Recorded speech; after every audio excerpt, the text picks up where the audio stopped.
Gaming. It seems like most of you are just fond of gaming on your smartphones. Whenever we release a video about smartphones, 90% of you are more interested in the chipset performance than the camera or anything else. And that's fine, since most smartphone enthusiasts like you prioritize performance and software over other aspects like the camera or design, which are the first ones sought by regular consumers. But if you've been following the smartphone world for a while now, then you should know that the POCO X4 GT has stood the test of time until today. Launched in the Philippines last June of 2022, its value over time has degraded for sure, but not as worse as most smartphones. I mean, secondhand, you can get this phone under 15,000 pesos. And around that price range, newer phones stand no chance against the X4 GT in sheer gaming performance. To put this into perspective, the Camon 20 Pro 5G goes up to 12,000 pesos and gets you a Dimensity 8050, which is up to 24% slower than the X4 GT's Dimensity 8100 according to Nano Review. And although the fellow POCO X5 Pro has been upgraded to a decent Snapdragon 778G, it is significantly slower than the two chipsets, up to 53% slower than the X4 GT. Of course, it's a different conversation if we're to include other aspects of a phone like the display and the design. But if you want the best performance for the price right now, the X4 GT still holds that title today. Playing the latest Honkai Star Rail with all graphical settings set at high and anti-aliasing turned on, I have no problems reaching a comfortable 55 to 60 frames gameplay even when all my battle sequences are fast forwarded. In addition to that, the phone hardly hits 47 degrees Celsius after 30 to 45 minutes of continuous gaming on Wi-Fi. Even after a year, the X4 GT remains cool under heavy load. When we played the game on the Camon 20 Pro 5G, that phone gave us a so-so experience. Just enough to get you by, but not really a satisfying gameplay experience. You would even have to play around with the graphical settings, meaning switching some settings to low and medium, and the worst part, the phone got toasty in heavy load scenarios. While we don't have the POCO X5 Pro to test, I do have the Xiaomi Mi 11 Lite 5G NE from last year that also runs on Snapdragon 778G. And guess what? This one, at least, gave a smoother and more consistent gameplay than the Camon 20 Pro 5G. But why? The Dimensity 8050 should be faster in gaming, right? That's because of the combination of better cooling and better software optimization on the Xiaomi phone.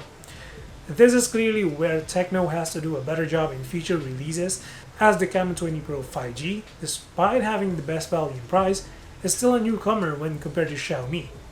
But the good thing is that they can only get better from here. Hopefully. Given Honkai Star Rail is already a process-demanding game, you can expect older titles like Call of Duty Mobile, Mobile Legends, PUBG, and others to play very well and better than the other phones mentioned in this review. As for the software performance of the X4 GT, this phone has remained speedy, fast, smooth, and stutter-free even after receiving MIUI 14 based on Android 13, not to mention without the need for extra RAM from the storage. 8GB remains to be sufficient enough for this phone that's paired with Dimensity 8100. Fortunately, the same applies to the 5080 mAh battery. 4 to 5 hours of screen time is a solid result for someone who plays Honkai Star Rail every day for at least an hour. And stretching that screen time to 6 to 7 hours isn't that hard if you don't play a lot of games or use a mobile data connection.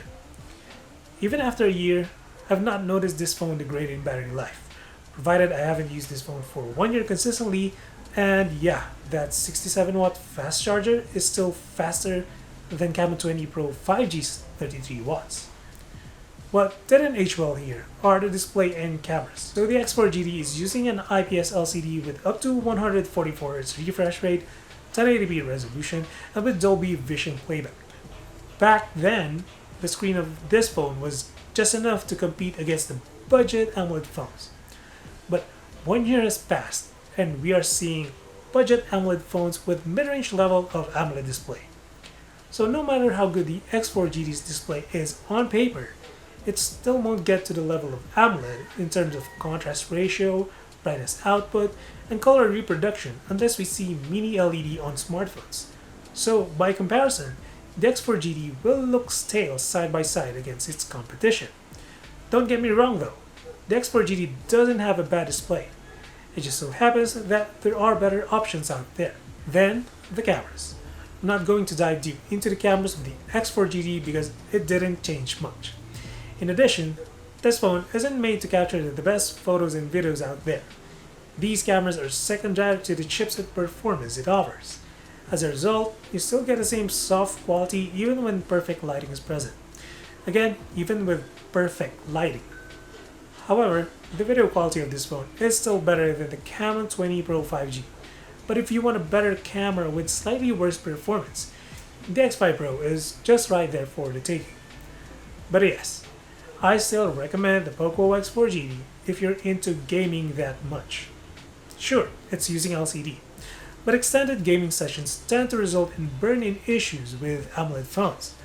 I think POCO had this in mind when they made this phone, to create a bang for the buck gaming phone that would last for years to come. So that's it for this one. Drop a sub or a like if you feel like supporting the channel, and as always, until the next one, stay safe.